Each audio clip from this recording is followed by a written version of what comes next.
Hello students, in today's class we are going to discuss about performance of microprocessors.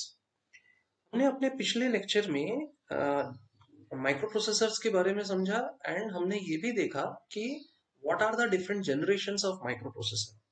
तो जब हम लोग generations की बात कर रहे थे उस समय हमने कुछ टर्म्स देखे थे जैसे कि clock speed, what is core, memory size, word size, है ना। तो ये क्या है एक्चुअली, ये वो टर्म्स होते हैं जो आपके जो माइक्रो प्रोसेसर के परफॉर्मेंसेस हैं या किसी एक प्रोसेसर के परफॉर्मेंस है वो जो है आपको इंडिकेट करते हैं, ठीक है। तो सबसे पहले अगर कंप्यूटर सिस्टम की हम बात करें तो कंप्यूटर सिस्टम के बारे में अगर हम लोग बात करें और उसकी परफॉर्मेंस के बारे में बात करें, मतलब performance of a computer system, correct.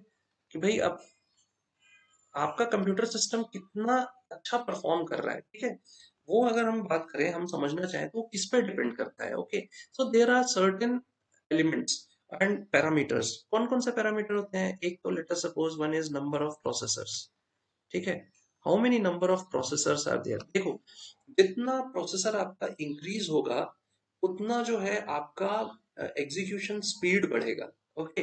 Number of instructions पर सेकेंड जो है वो इंक्रीज होंगे, ठीक है। सिंपल सी बात है ना कि अगर मैं एक प्रोसेसर लेता हूँ जो 10 इंस्ट्रक्शंस एग्जीक्यूट करता है एक बार एक सेकंड में, तो दो अगर वैसे ही प्रोसेसर लूंगा तो 20 इंस्ट्रक्शंस एग्जीक्यूट करेगा पर सेकंड, है ना। तो क्या हो गया कि नंबर ऑफ प्रोसेसर्स अगर आप इंक्रीज करते हो तो उसके बेसिस पे आपका परफॉर्मेंस इंक्रीज होता है। Second, what is the speed of बस, ओके। बस की बात मैंने अपने पिछले क्लास में की थी जब मैं डेटा ट्रांसफर पढ़ा रहा था, है ना। तो आपका बस जो होता है क्या होता है? दो ज्यादा फिजिकल वायर्स। तो आपकी स्पीड क्या होती है? जितनी आप स्पीड फिजिकल वायर्स की इंक्रीज करोगे वैसे ही आपकी बस स्पीड की इंक्रीज करोगे स्पीड, तो वैसे ही परफॉर्मेंस इंक्रीज होगा। Similarly what is the speed of your RAM, है ना। What is the speed of your primary memory. Speed क्या मतलब? एक्सेसिंग, स्पीड ऑफ एक्सेसिंग, है ना। कितनी स्पीडली आप जो है अपने रैम को जो है एक्सेस कर पाते हो, करेक्ट। तो उससे होगा। फिर उसके बाद फोर्थ क्या होता है कि भाई आपका जो अगर हार्ड डिस्क है, हार्ड डिस्क ड्राइव है या सॉलिड स्टेट ड्राइव्स है, एसएसडी है, उसकी स्पीड क्या है उस पर डिपेंड करती है, ठीक है। So these are what actually these are the parameters on the basis of which your performance of computer systems are is judged, okay। तो अभी क्या है, आपको परफॉर्मेंस जज करनी है कंप्यूटर सिस्टम की, तो ये पैरामीटर्स है। लेकिन अगर मैं स्पेसिफिकेशंस की बात करता हूं, now what are those specifications, okay, some of the specifications. Now what are those specifications? Specifications of microprocessors, okay, specifications of microprocessor. Now when I talk about specification of microprocessor, first of all you must understand why specification of microprocessor is needed, because it is used for classification of those microprocessor, okay, for classification और categorisation, ठीक है। भाई classification कैसे करोगे? Classification का मतलब क्या है कि classification on the basis of performance, correct. तो ये जो स्पेसिफिकेशंस होते हैं इनके फीचर्स क्या क्या होते हैं, देखो। What are the specification features? Let's talk about them. So there are essentially four features that we must study today. One is, what do you mean by word size, okay. Second is the memory size, okay. What is the size of your memory? Third is your clock speed, fine. And fourth is your course, है ना। So let's see one by one और समझे कि भाई अगर micro processor की features को देखने हैं इन टर्म्स ऑफ दिस। हमने जनरेशन में देखा था ना कि जैसे जैसे आपका जनरेशन इंक्रीज हुआ, 1 से 5 आया, वैसे वर्ड साइज इंक्रीज हुआ, मेमोरी साइज इंक्रीज हुआ, क्लॉक स्पीड इंक्रीज हुआ, कोर्स भी सिंगल से मल्टी कोर हो गए, है ना। लेकिन ये एक्चुअली वहां पे तो हमने क्या वैल्यूज देखे, लेकिन ये एक्चुअली है क्या, that we are going to discuss in this particular video, fine. So let's start. Okay, let's talk about first parameter, that is your word size. ठीक है। अब देखो भाई, सिंपल सी बात है, मैंने आपको अपनी पिछली क्लास में बताया था कि वर्ड क्या होता है, ठीक है। तो क्या होता है, जैसे आप अल्फाबेट्स लेते हो ए बी सी डी और उसको जगह अगर आप कंबाइन करते हो अल्फाबेट को तो सी ए टी कैट एक वर्ड हो जाता है, डी ओ जी डॉग एक वर्ड हो जाता है। सिमिलरली यहाँ पे कंप्यूटर सिस्टम में क्या करते हो, आप बिट्स लेते हो, है ना। मैंने पिछली क्लास में बताया, उस वीडियो को आप देखो तो आपको समझ में आ जाएगा। आप क्या करते हो, यूनिट्स ऑफ मेमोरी वाला वीडियो है, ठीक है। आप क्या करते हो कि एक बिट्स लेते हो, है ना, 0 1 बिट्स होते हैं। अब 0 1 0 1 के कॉम्बिनेशन लोगे, 0 1 0 1 1 1 0 0, इस तरीके से लिखोगे तो वो क्या कहला जाएंगे, वर्ड्स कहला जाएंगे, है ना। तो उसकी साइज क्या है एक्चुअली, मतलब कितने साइज का जो वर्ड एक आपका जो है माइक्रो प्रोसेसर एक्सेप्ट कर सकता है एट अ टाइम, वो जो है वर्ड साइज कहलाता है। So what is this? So word size is maximum number of bits that microprocessor can process at a time. ना, can process at a time. अब जनरेशन अगर वन की बात करें, अगर आपको याद होगा जनरेशन वन में 4 बिट या 8 बिट था, फिर 8 बिट हुआ, मतलब क्या वर्ड साइज, अगर मैं लिखता हूँ 10 10 00 11, ये क्या हुआ, 8 बिट वर्ड हो गया, है ना।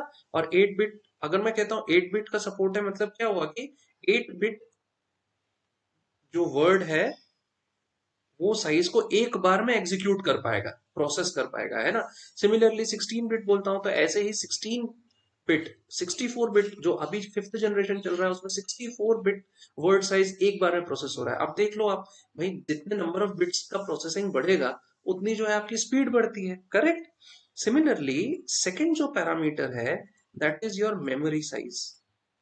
Okay, so again, when I talk about memory, what is this memory we are talking about? We are talking about RAM, primary memory, ठीक है? So ये जो memory size होती है ना, it size depends on the word size. It is dependent on the word size, ठीक है? कि भाई सिंपल सी बात है कि जितना वर्ड साइज आपका साइज ऑफ वर्ड आपका जो है सपोर्ट होगा, उतना जो है मेमोरी में आपको सेव करना पड़ेगा, तो इसीलिए आपको मेमोरी की साइज भी इंक्रीज करनी पड़ेगी, ठीक है। तो देखो अभी क्या होता है कि अगर मैं इनिशियली, अगर हम देखें इनिशियली, जब इनिशियल जनरेशन था, है ना, तो initial generation of micro processor में क्या था कि भाई वो, इट वाज सेइंग कि भाई जो रैम की साइज है वो 4 या 8 बिट्स है, ठीक है। तो 4 या 8 बिट्स है, सॉरी, वर्ड की साइज जो है वो 4 या 8 बिट्स है। So what does it mean कि 4 MB ऑफ रैम हमें जो है वो यूज हो रहा था। सिमिलरली अभी जो करंट नाउ जनरेशन, जो करंट जनरेशन चल रहा है, उसमें क्या हो रहा है कि भाई आपका जो 64 बिट्स यूज हो रहा है, और आप अभी देखें तो 64 बिट्स के लिए अभी 16 एक्साबाइट तक का रैम यूज हो रहा है, ठीक है।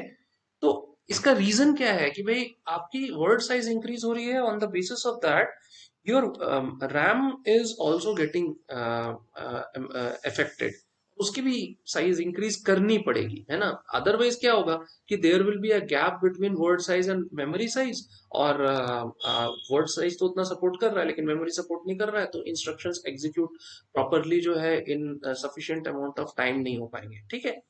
Similarly, there is a very important parameter that is known as clock speed. Now, what do you mean by clock speed? देखो, जो कंप्यूटर्स होते हैं ना, जो जो कंप्यूटर्स होते हैं उनमें ना एक इंटरनल क्लॉक्स होते हैं, ठीक है। Computers have internal clocks, fine. So ये जो इंटरनल क्लॉक्स होते हैं, अभी क्लॉक की बात करते हैं ना, तो क्या है ये clock? So actually these clocks generate pulses, okay, pulses. अभी पल्सेस क्या होते हैं? These are actually signals. आप अपने फिजिक्स में पढ़ोगे आप इसके बारे में बहुत डिटेल में। तो इंटरनल क्लॉक्स जो होते हैं, they generate signals at regular intervals of time, है ना। रेगुलर इंटरवल्स वो क्या करेंगे कि भाई एनालॉग या डिजिटल सिग्नल्स जो होते हैं वो जनरेट करते हैं क्लॉक्स, ठीक है। तो ये जो क्लॉक स्पीड होता है ना, व्हाट इज क्लॉक स्पीड? तो क्लॉक स्पीड क्या है कि भाई how many number of pulses, how many number of pulses that are getting generated per second by a clock, कितना सिग्नल जनरेट हो रहा है पर second by clock, that is your clock speed, ठीक है। तो प्रोसेसर की क्लॉक स्पीड क्या होता है कि प्रोसेसर कितने सिग्नल्स जनरेट कर पा रहा है पर सेकेंड, है ना। तो अभी इसका मतलब क्या होता है? सो इसका दूसरा मतलब ये होता है कि भाई how many, what is the speed of execution, ये डिनोट करता है। it actually denotes the speed of execution. Okay, तो स्पीड ऑफ एग्जीक्यूशन क्या है? देखो फ्रीक्वेंसी में डिनोट करता है ना। पहले क्या था? हर्ट्ज था, फिर किलो हर्ट्ज हुआ। हम अगर जनरेशन वाला टेबल देखें, किलो हर्ट्ज से फिर मेगा हर्ट्ज हुआ, फिर उसके बाद गीगा हर्ट्ज हुआ, है ना। तो क्या हो रहा है कि स्पीड ऑफ एग्जीक्यूशन इंक्रीज हो रही है। और इसका रीजन क्या है? ये जो स्पीड, आई एम सॉरी, तो ये जो स्पीड इंक्रीज हो रही है, ये जो आप देख रहे हैं कि ये स्पीड इंक्रीज हो रही है, what is the reason behind it? Because you are increasing the density of chip. Are you understanding? Due to the density of chip getting increased, है ना। इसके कारण क्या हो रहा है कि आपका जो है ना, जो क्लॉक स्पीड है वो इंक्रीज हो रहा है। करेक्ट। अभी देखो क्लॉक स्पीड एक्चुअली एक प्रोसेसिंग साइकिल की भी बात आती है। जब हम क्लॉक स्पीड की बात करते हैं ना, तो एक डेफिनेशन तो मैंने आपको क्या बता दिया कि भाई इंटरनल क्लॉक्स है, so number of pulses which are getting generated per second, है ना। So that is what your clock speed. ठीक है। लेकिन हम यहाँ पे ना एक प्रोसेसिंग साइकिल की भी बात करते हैं। This processing cycle is very important. Now what is that processing cycle? You see, दूसरा डेफिनेशन मैं आपको बता देता हूं, that is the rate at which the processor or microprocessor completes a processing cycle. तो प्रोसेसिंग साइकिल में क्या आता है? प्रोसेसिंग साइकिल में आता है कि भाई पर सेकंड कितना प्रोसेसिंग साइकिल जो है वो कंप्लीट कर पा रहा है। तो प्रोसेसिंग साइकिल की बात करें तो उसमें क्या आता है कि अलग अलग स्टेजेस होते हैं। पहला इनपुट होता है, फिर प्रोसेस होता है, फिर उसके बाद स्टोरेज होता है, एंड देन आउटपुट होता है। ठीक है। तो इसको क्या है, ये जो साइकिल होता है ना, इसको तो इसमें क्या होता है कि इनपुट से प्रोसेस हुआ, प्रोसेस से स्टोरेज में गया, स्टोरेज से आउटपुट हुआ, फिर आउटपुट, उसके बाद फिर एक इनपुट आया, फिर प्रोसेस हुआ, स्टोरेज हुआ, आउटपुट हुआ, है ना। और कभी कभी ऐसा हो सकता है कि output is also given as input for the next stage. ठीक है। तो ये जो साइकिल होता है इसको हम कहते हैं प्रोसेसिंग साइकिल। और ये जो प्रोसेसिंग साइकिल है वो कितना, वो प्रोसेसर जो है किस रेट से, मतलब पर सेकेंड या पर यूनिट टाइम कितने बार वो एग्जीक्यूट कर पाता है। अभी इसमें क्या होता है जब हम बोलते हैं ना कि प्रोसेसिंग साइकिल, तो it also depends on the architecture. ठीक है। अब जैसे मैं अगर कहता हूँ कि 1 मेगा हर्ट्स है, ठीक है, तो 1 मेगा हर्ट्स मतलब क्या हुआ कि 1 मिलियन पर सेकेंड इंस्ट्रक्शंस वो एग्जीक्यूट करेगा। अगर 1 गीगा हर्ट्स है, ठीक है, तो क्या होगा कि 1 बिलियन पर सेकेंड एग्जीक्यूशन होगा। ठीक है। तो क्या है कि जब अगर मैं कहता हूं कि मान लो आपके पास क्लॉक 1 है, एक क्लॉक 2 है, एक, ठीक है। क्लॉक 1 की स्पीड क्या है? 1.8 गीगा हर्ट्स। दूसरी की स्पीड क्या है? 900 मेगा हर्ट्स। अगर आप देखें तो this has twice as speed of clock 1 has twice the speed of clock 2, है ना। 1.8 गीगाहर्ट्ज है, ये 900 मेगाहर्ट्ज है। तो ये क्या है, 900 इंटू 2 करेंगे तो 1.8 गीगाहर्ट्ज आएगा। तो ट्वाइस इसकी स्पीड ज्यादा है C2 से। लेकिन जरूरी नहीं है कि अगर इसकी स्पीड ज्यादा है, क्लॉक स्पीड, तो ये जो है ना आपकी फास्टर होगा 900 मेगाहर्ट्ज से। क्यों? बिकॉज फास्टर है कि नहीं है वो डिपेंड किस पे करता है? It depends on the architecture. It depends on the architecture. ठीक है। जैसे देखो मैं आपको ना एक एग्जांपल लेता हूँ घर के कंस्ट्रक्शन का। ठीक है। एग्जांपल लेता हूँ। अभी जब आप घर का कंस्ट्रक्शन करते हो तो सेम प्लॉट आपको गिवन है। ठीक है।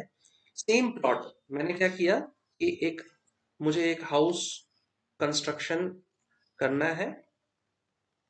ठीक है। हाउस के कंस्ट्रक्शन के लिए मेरे पास एक प्लॉट है। ठीक है। ठीक है। ये प्लॉट मान लो कि 100 बाई 100 का एक प्लॉट है। ठीक है। 100 100 मीटर बाई 100 मीटर। ठीक है। अभी क्या है, मैं अगर कहता हूं कि इस प्लॉट पे मैं दो आर्किटेक्ट को लेता हूँ, एक आर्किटेक्ट 1 होगा, एक आर्किटेक्ट 2 होगा। आर्किटेक्ट क्या करते हैं, वो घर का डिजाइन करते हैं कि घर कैसे डिजाइन होगा। ठीक है ना। घर कैसे बनेगा उसका डिजाइन आर्किटेक्ट देते हैं। तो आर्किटेक्ट 1 क्या बोलता है कि मैं इसी प्लॉट पे आपको 5 कमरे का घर दे दूंगा। और आर्किटेक्ट बोलेगा, 2 बोलेगा कि नहीं, मैं इसी प्लॉट पे 3 कमरे का आपको घर में बना के दूंगा। ठीक है, इसका डिजाइन करूंगा।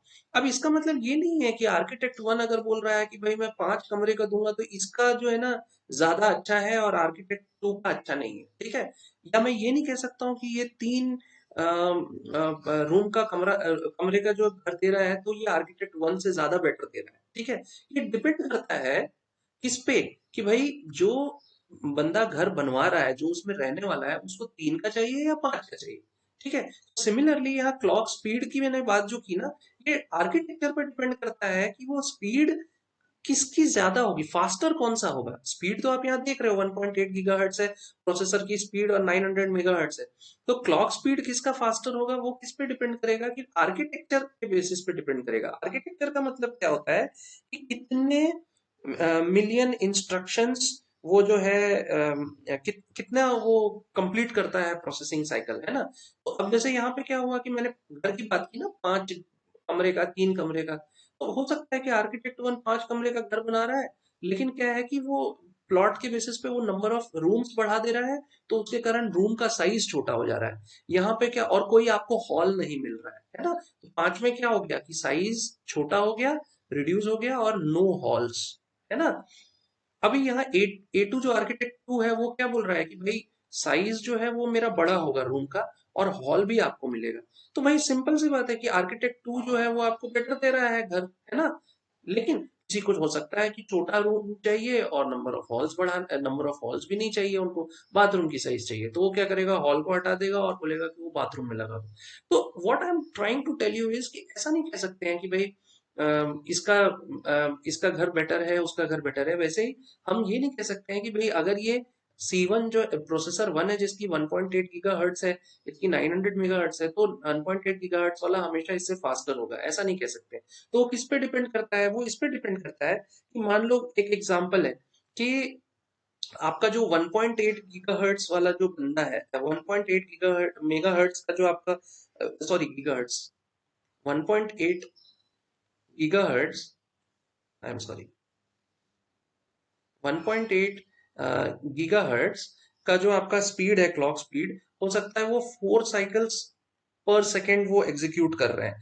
और जो 900 मेगाहर्ट्ज है वो क्या कर रहा है, मान लो कि 6 साइकिल्स, प्रोसेसिंग साइकिल्स, हाँ, पर सेकेंड एग्जीक्यूट कर रहा है ना। और क्या एग्जीक्यूट कर रहा है, मान लो कि मैंने बोला मल्टीप्लीकेशन करने के लिए, मल्टीप्लिकेशन करने के लिए, तो एक मल्टीप्लिकेशन करने के लिए जो 1.8 गीगाहर्ट्ज है वो 4 साइकिल्स यूज कर रहा है, और 900 मेगाहर्ट्ज 6 साइकिल्स यूज कर रहा है। डेफिनेटली अगर ये केस होगा तो भाई 1.8 गीगाहर्ट्ज जो है कम साइकिल्स में एग्जीक्यूट कर रहा है तो ये फास्टर होगा, और 900 मेगाहर्ट्ज ज्यादा साइकिल्स लगा रहा है तो ये स्लोअर होगा, है ना। सिमिलरली अगर ये उल्टा होता, अगर 4 साइकिल्स, अगर 900 मेगाहर्ट्ज का जो मेमोरी, सॉरी क्लॉक स्पीड है, 4 साइकिल्स यूज करता और 6 साइकिल्स 1.8 गीगाहर्ट्ज यूज करता, तो उसके केस में क्या होता कि 1.8 गीगाहर्ट्ज है उसकी स्पीड, है ना, लेकिन वो जो है किस पे है, सिंस वो साइकिल्स ज्यादा लगा रहा है, that's why its speed is slow.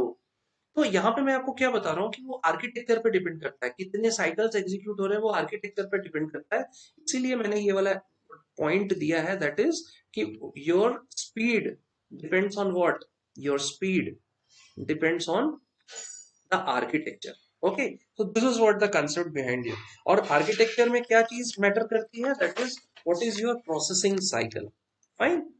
अच्छा, इसके बाद very important point, your last point, that is your core. Okay, core. अब ये कोर समझना बहुत जरूरी है। कोर जो होता है ना, एक्चुअली ये कोर जो होता है इसको हम कहते हैं basic computation of what, basic computation unit of CPU, ठीक है। कोर क्या होता है, basic computation unit of CPU. तो इसका मतलब क्या है, देखो, सीपीयू को क्या कहते हैं, सीपीयू को कहते हैं ब्रेन ऑफ कंप्यूटर, ठीक है। सीपीयू को कहते हैं ब्रेन ऑफ कंप्यूटर। वैसे ही जो कोर होता है ना, जो कि सीपीयू के अंदर होता है, उसको कहते हैं brain of CPU, brain of CPU, ठीक है। सो ब्रेन ऑफ सीपीयू का मतलब क्या हुआ, कोर क्या कर रहा है, वो इनपुट ले रहा है, जो भी सीपीयू प्रोसेस कर रहा है उसको प्रोसेसिंग करने में कौन हेल्प कर रहा है, मदद कर रहा है, कोर हेल्प कर रहा है, ठीक है। तो क्या कर रहा है, वो इनपुट ले रहा है, कैलकुलेशन कर रहा है, ठीक है। तो अभी क्या है, मैं अगर कहता हूं कि 1 यूनिट ऑफ टास्क है तो 1 task at a time core execute कर रहा है, ठीक है। तो यहाँ पे exactly what I am trying to tell you is कि जितना आप कोर बढ़ाओगे, ठीक है, कोर मतलब 1 कोर, अगर मैं कहता हूं कि भाई मेरे पास जो है 1 कोर है, ठीक है, या 2 कोर है, 3 कोर है, 4 कोर है ना, 5 कोर है, तो जितना आप कोर्स बढ़ाओगे ना उतना आपकी क्या होगी बेसिकली, जो प्रोसेसिंग है ना वो बढ़ेगी, है ना, प्रोसेसिंग एफिशिएंसी जो है ना वो इंक्रीज होगी। कैसे इंक्रीज होगा कि देखो, अगर आपके पास 1 कोर है तो वो 1 कोर क्या करेगा, 1 इंस्ट्रक्शन एग्जीक्यूट करेगा, है ना, 1 टास्क ही एग्जीक्यूट करेगा। अगर मैं कहता हूं 1 टास्क बोलना चाहिए, नॉट इंस्ट्रक्शन, अगर मैं इसी को 1 को 2 कोर कर देता हूं, 2 कोर, तो उसमें क्या हो रहा है, 2 कोर में 1 की जगह पे अब क्या हो रहा है कि मैंने 2 कोर्स है ना, तो 2 कोर्स में एक कोर में 1 इंस्ट्रक्शन था तो इसमें 2 इंस्ट्रक्शन हो गए। मैं एक एग्जांपल ले रहा हूँ, हाँ? इसमें क्या हो गया, 2 इंस्ट्रक्शन हो गए। वैसे ही मैं कोर्स बढ़ाते जाऊंगा तो क्या एक्चुअली मिलता है, जो हम लोग यहाँ पे अचीव करते हैं उसको कहते हैं parallel processing. Parallel processing very important था। तो कोर्स के कारण जो हम लोग कोर्स इंक्रीज करने के बाद कारण जो हमें most important aspect core increase करने का है उसको क्या कहते हैं, पैरेलल प्रोसेसिंग। जैसे अभी करंट सिनेरियो में जो आपका सीपीयू है ना, वो क्या एग्जीक्यूट, सीपीयू मतलब जो आपका जो होम पीसीज है वो 2 से 12 कोर यूज कर रहे हैं, एंड जो आपके सर्वर्स होते हैं, वर्क स्टेशन होते हैं, है ना, जो बहुत हाई एंड होते हैं वो अप टू 48 कोर्स तक यूज कर रहे हैं, अप टू, हाँ, up to I am saying, not exactly 48 cores. तो और हमेशा याद रखना ये जो कोर्स होते हैं ना ये 2 टू द पावर में इंक्रीज होते हैं, ठीक है। तो अगर मैं कहता हूं कि भाई एक 2 अगर मैं कहता हूं तो ये क्या कहलाएगा, डुअल कोर। अगर मैं कहता हूँ 4 तो इसको क्या कहेंगे, क्वाड कोर। अगर मैं कहता हूँ 8 तो इसको क्या कहेंगे, ऑक्टा कोर। ओके, तो ये क्या है एक्चुअली, 2 मतलब डुअल कोर, आपने सुना होगा डुअल कोर प्रोसेसर्स है, मतलब उसमें 2 कोर है। मतलब कि अगर आप कोई इंस्ट्रक्शन भेज रहे हो और उस इंस्ट्रक्शन में दो डिफरेंट डिफरेंट ऑपरेशंस है, एक है प्लस एडिशन करने का, एक है मल्टीप्लिकेशन करने का, और वो दोनों अगर जो है एक दूसरे पे डिपेंडेंट नहीं है तो क्या होगा, एडिशन 1 कोर करेगा और मल्टीप्लिकेशन 2 कोर करेगा, और वो दोनों एक साथ कर लेंगे तो फट से रिजल्ट आ जाएगा, क्विकली हमें मिलेगा। 4 कोर्स है तो अब उसमें क्या हो रहा है कि देखो, एडिशन और सब्ट्रैक्शन था, ठीक है, एडिशन और सब्ट्रैक्शन मुझे करना था। अब मैं जो है ना, 2 कोर मेरा अभी भी खाली है, 2 कोर की वर्क हुआ, 2 कोर खाली है, तो मैं और दूसरे इंस्ट्रक्शंस भेज सकता हूँ। तो अभी मैं क्या है, एक इंस्ट्रक्शन जिसमें एडिशन और सब्ट्रैक्शन था वो भेज रहा था डुअल कोर में, अभी क्या है मैं 2 इंस्ट्रक्शन भेजूंगा जिसमें एक में एडिशन सब्ट्रैक्शन है, एक में। तो अभी क्या एग्जैक्टली क्या हो रहा है कि हमारा जैसे जैसे कोर बढ़ रहा है वैसे क्या हो रहा है, पैरेलल प्रोसेसिंग इंक्रीज हो रही है, and that's what the concept behind core. इस क्लास में हमने क्या सीखा कि देयर आर 4 पैरामीटर्स और फीचर्स ऑन और specifications on the basis of which you can classify the micro processors और classify the micro processors being superior, है ना। कौन सा माइक्रो प्रोसेसर बेस्ट है वो किसके ऊपर डिपेंड करेगा, पहला क्या होगा आपका क्लॉक, पहला आपका वर्ड साइज, जितना ज्यादा वर्ड साइज होगा उतना बेटर माइक्रो प्रोसेसर होगा, जितना ज्यादा वर्ड साइज होगा वैसे ही मेमोरी साइज बढ़ेगा, तो दूसरा पॉइंट क्या है आपका, मेमोरी। तीसरा क्या होगा कि भाई जितना आप मेमोरी साइज बढ़ाएंगे, ठीक है, आपको जो है इंस्ट्रक्शंस एग्जीक्यूट करने पड़ेंगे, इंस्ट्रक्शंस एग्जीक्यूट करने पड़ेंगे उसके लिए हमें स्पीड चाहिए, तो क्लॉक स्पीड जो तीसरा पैरामीटर है वो भी हमें बढ़ाना होगा। और जितना हम इंस्ट्रक्शंस इंक्रीज करेंगे उतना क्या होगा, हमारा नंबर ऑफ प्रोसेसिंग बढ़ेंगे, तो वो जितने इंस्ट्रक्शंस हैं उनको साथ साथ एग्जीक्यूट करेंगे स्पीड के लिए, तो उससे क्या हमें पता चलेगा, पैरेलल प्रोसेसिंग हमें चाहिए। और पैरेलल प्रोसेसिंग के लिए जो 4th पैरामीटर है दैट इज योर कोर, वो कोर जो है बहुत इंपॉर्टेंट हो जाता है, fine. So this is these are 4 parameters, memory size, word size, clock speed and core, which are very important to check the performance of a microprocessor, fine। तो हम अपने नेक्स्ट क्लास में हम बात करेंगे कि what is the meaning of a micro controller. So till then thank you very much for listening to me, have a nice day.